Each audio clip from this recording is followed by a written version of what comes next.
Hello, ladies and gentlemen, and welcome back. Today we discuss stocks, commodities, and cryptos and really deep dive into some of the key levels that we've seen this week. As you would have known in the previous video, we talked about being on the expected options weekly lows. This is where we expected a bounce, and it did occur. The question is, can it actually maintain it? We look deep diving into all of the markets right now, but more importantly, the big news ahead and what the Federal Reserve has said about this stuff. Let's talk about it right now.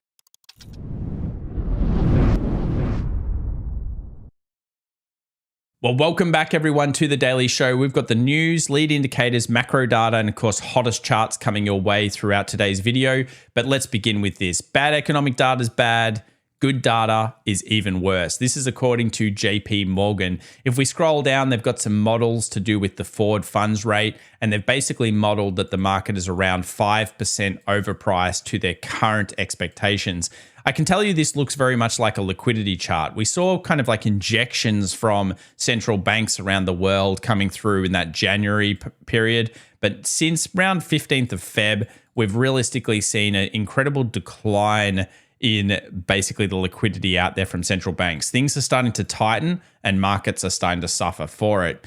Now, what about the idea of how high can we go? We know that 2023 is still around interest rates. What is the Fed's fund rate terminal going to be? People are now starting to price in 6% as a possibility.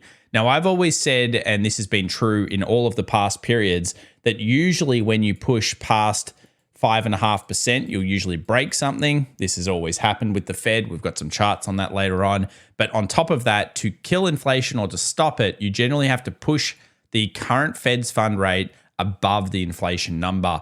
So 6% is now the new expectation by many, but is it the expectation by the street? Follow @FX Evolution over on Twitter if you're interested in some of these charts. Links in the description down below. So what about the expectations of 50 basis points during the 22nd of March Fed meeting? Now, this meeting is super important to the markets, but more importantly, it's the news leading up to it that's more important. Jerome Powell's already told us that he is interested in the next 2 to 3 data points. One of those is coming up this Friday, and it's non-farm payrolls. If you think about 1 month ago, we literally were at a 9% expectation of a 50 basis point. Now we're at an 80% expectation. Look at the 1 week to 1 day ago. It's completely shifted over the last couple of sessions. We also posted some thought processes here last week around the idea that we believe that utilities, a pretty hated sector, might start to outperform the market.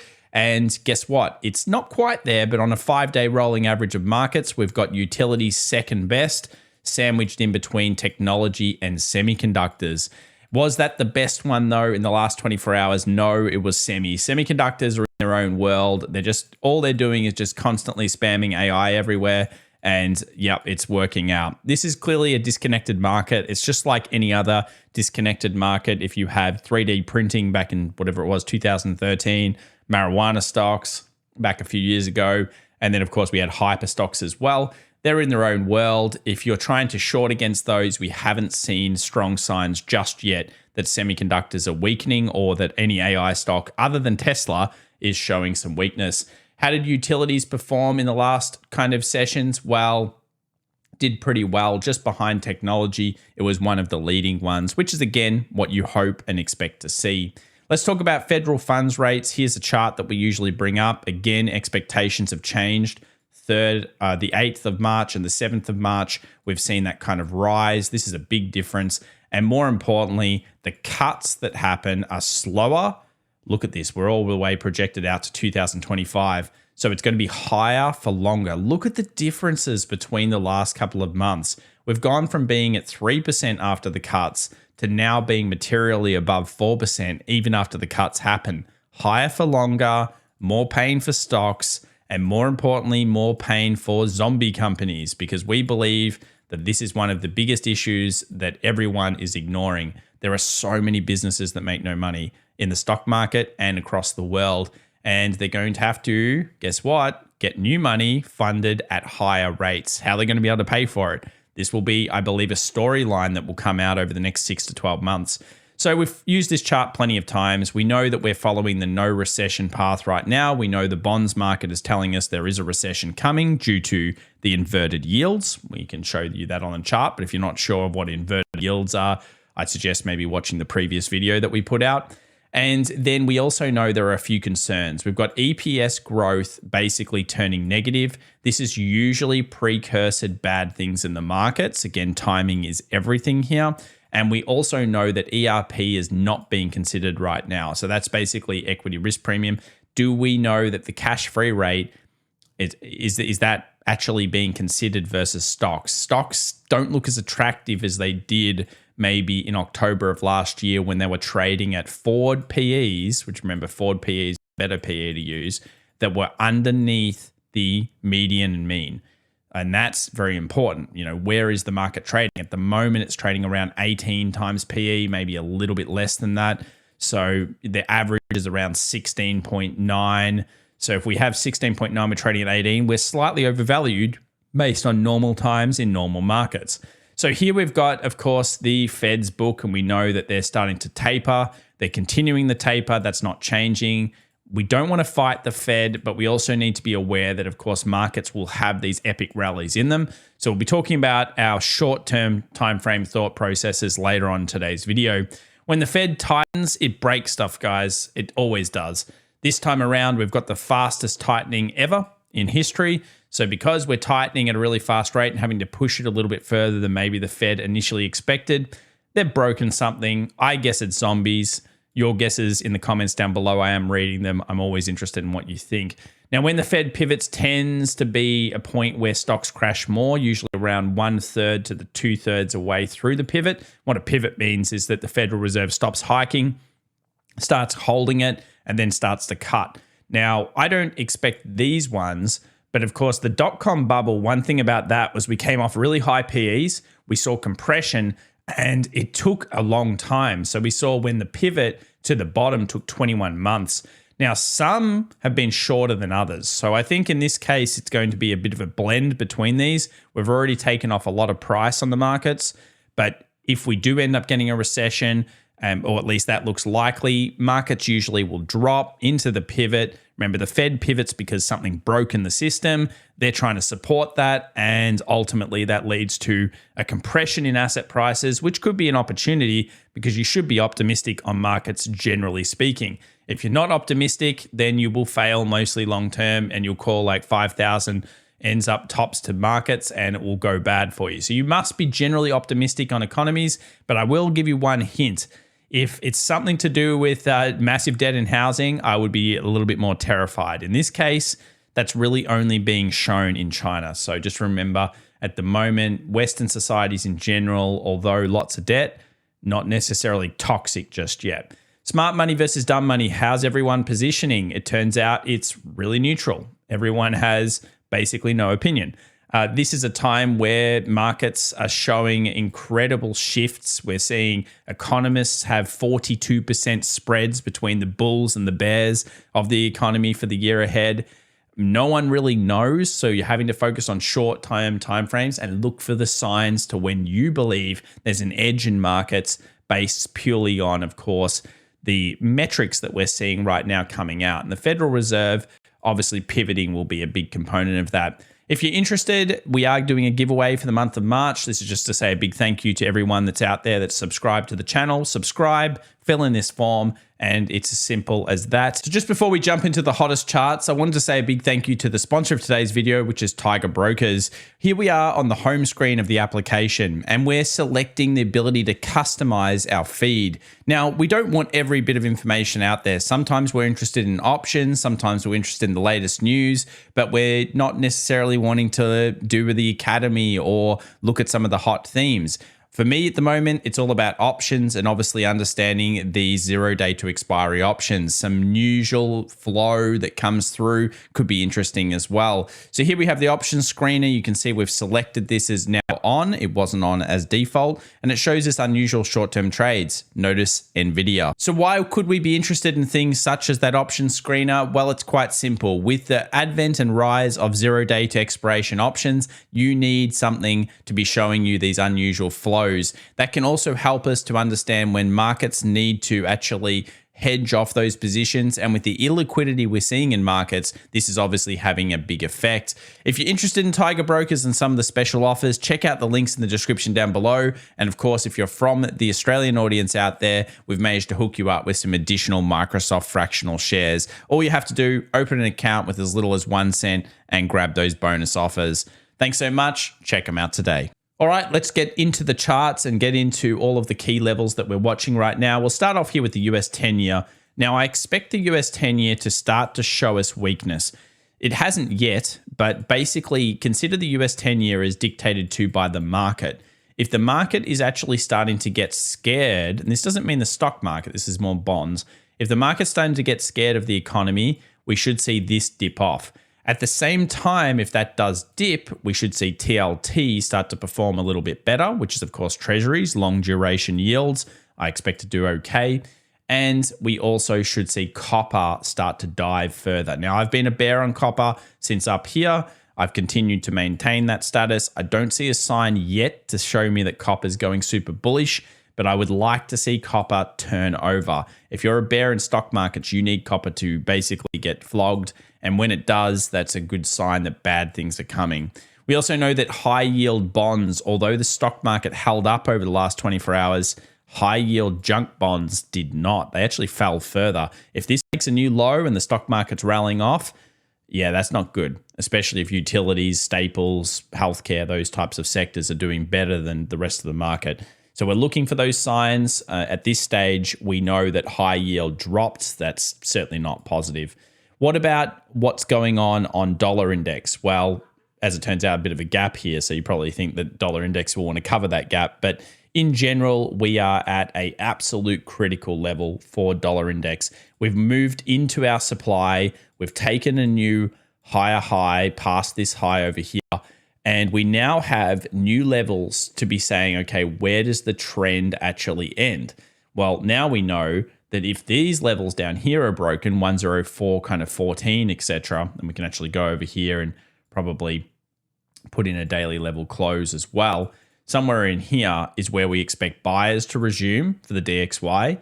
If this is broken, we can kind of say those short-term timeframe stats that we put out a few videos ago, if you want to check it out, they're kind of playing through. And I'm not seeing the flow in that you would expect for DXY pumps. So although the US dollar is on fire right now, and if it does breach this big white line here and close, I expect it to go back to 106.85. I could see this all part of kind of like what you call like a dead cat bounce. Now, we've been rallying this thing all the way, I would say completely neutral on it at this point, to even looking at short-term timeframe scalps.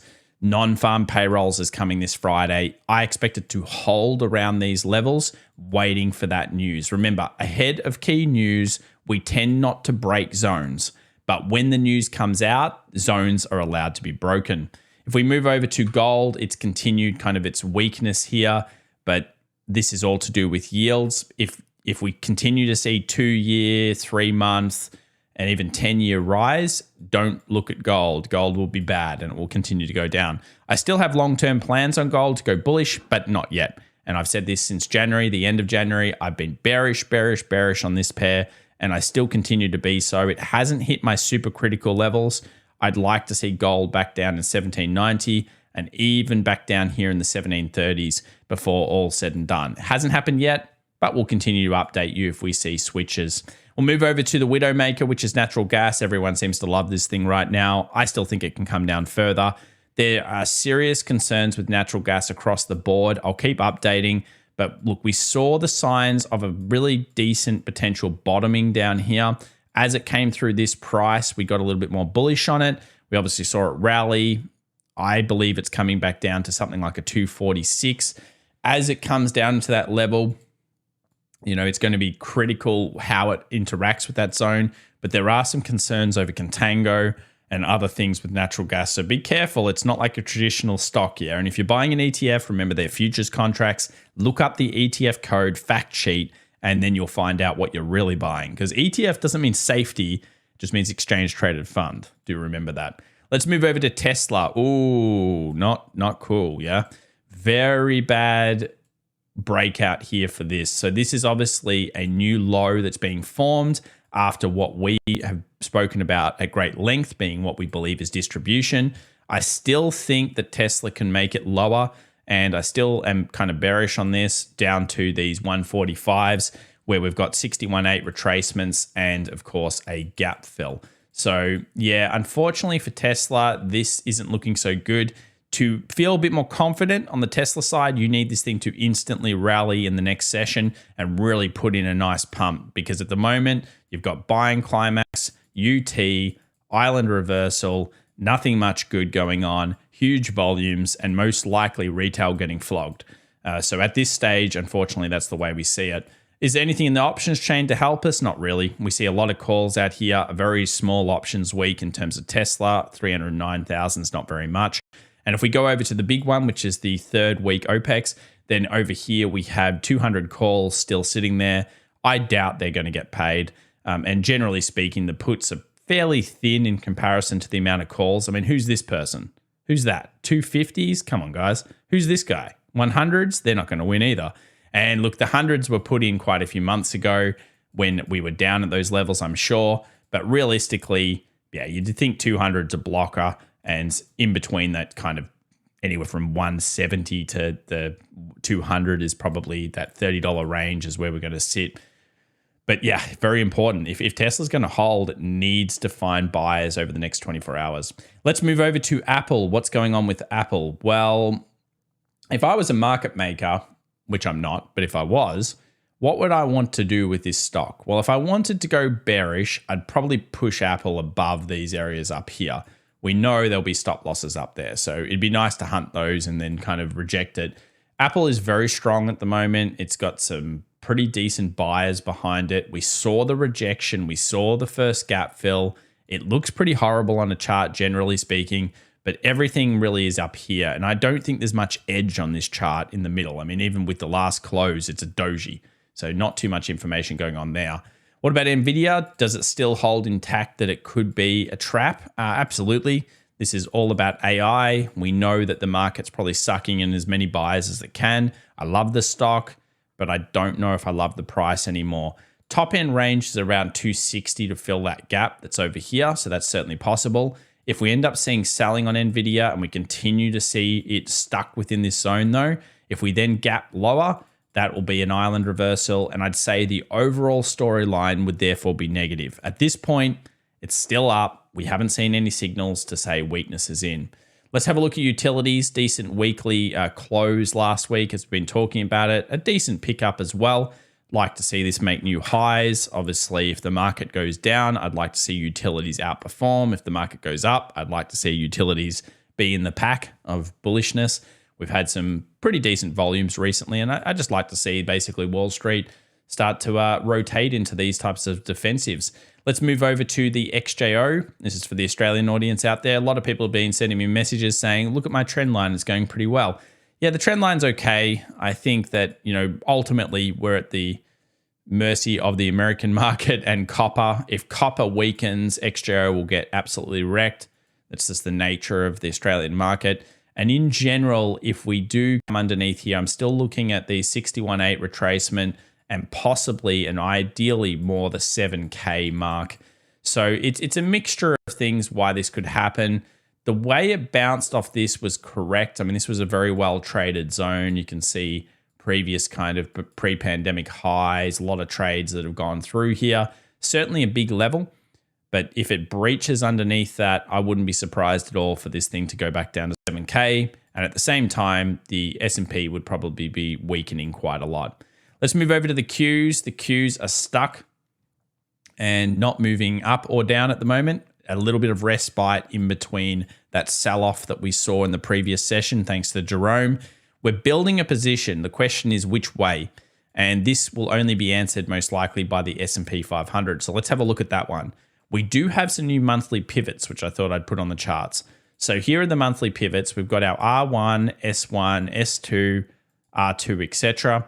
And I'm liking the idea. Well, actually, I don't really think the pivots are offering too much, but on the top end, it's really interesting to see the R1 pivot sitting around 41.30 because 41.30, as it turns out, is a relatively important zone. It would push, of course, a new high past this level, but it would also push into a fairly heavily traded zone through this range.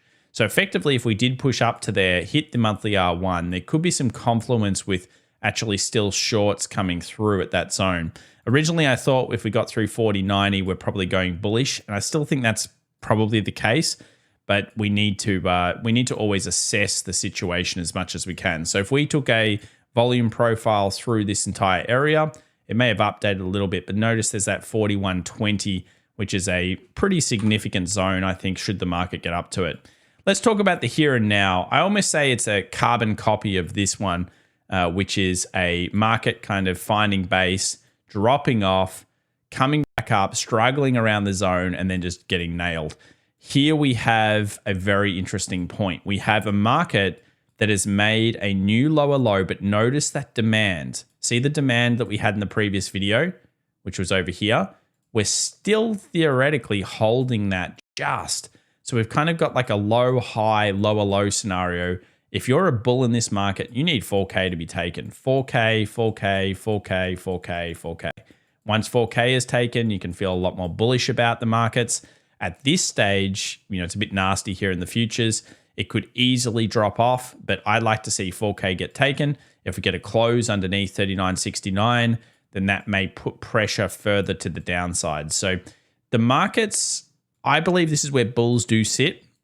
This switched the trend to the down on the smaller timeframes once that occurred, and of course the 61.8. The overall certain timeframes are down, certain are up, so I would call it a neutralized market. And therefore, from the short-term time frame basis, we want 4K to be taken to let us move up to 40.40 plus. What happens here will be important. If we fill past that level of 40.80, then we should move easily to 41.20, 41.30.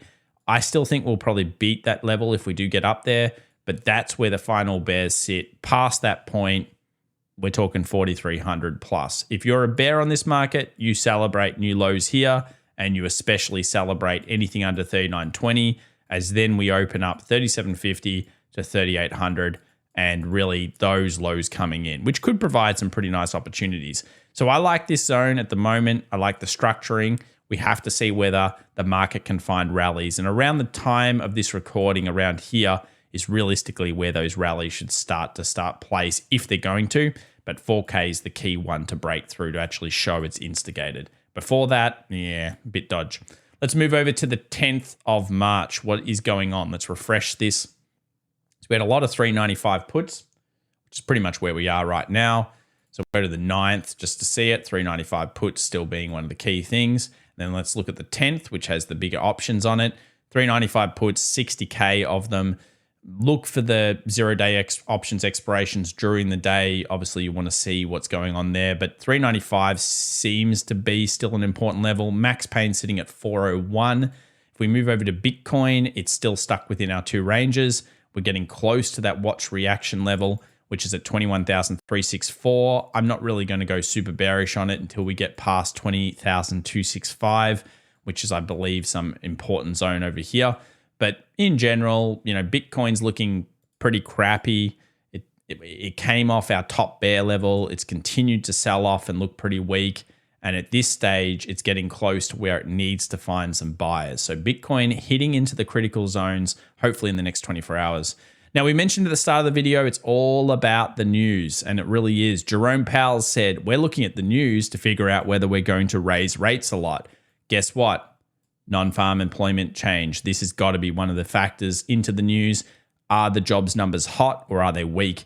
And as JP Morgan said, if you have hot numbers and everything looks great from the US economy, the Fed's going to have to do more with rates. If the numbers come in and they start looking sick, then probably that's the beginning of maybe 6 to 8 months off from a recession. So yeah, all the news is bad. There's nothing really good, but the markets still are holding themselves up. And that's because, of course, the expectations have shifted quite a lot over, I guess, what's happening with the bears, and more importantly, the amount of puts in the system is still relatively high. Once we get past March's expiration, though, which happens only in a week's time, maybe we're opening ourselves up to a little bit more potential bearish pressure. There's not as many puts in the system as there once was, thanks to the January and February runs in the markets. If you haven't already, please subscribe, smash that like button, of course, click on the links in the description down below if you're interested in following us on any of the socials, and also a shout out again to the sponsor of today's video, which is Tiger Brokers. If you're interested, links in the description, check them out, and of course, hopefully they can offer some features that help you as a trader and investor. Bye for now.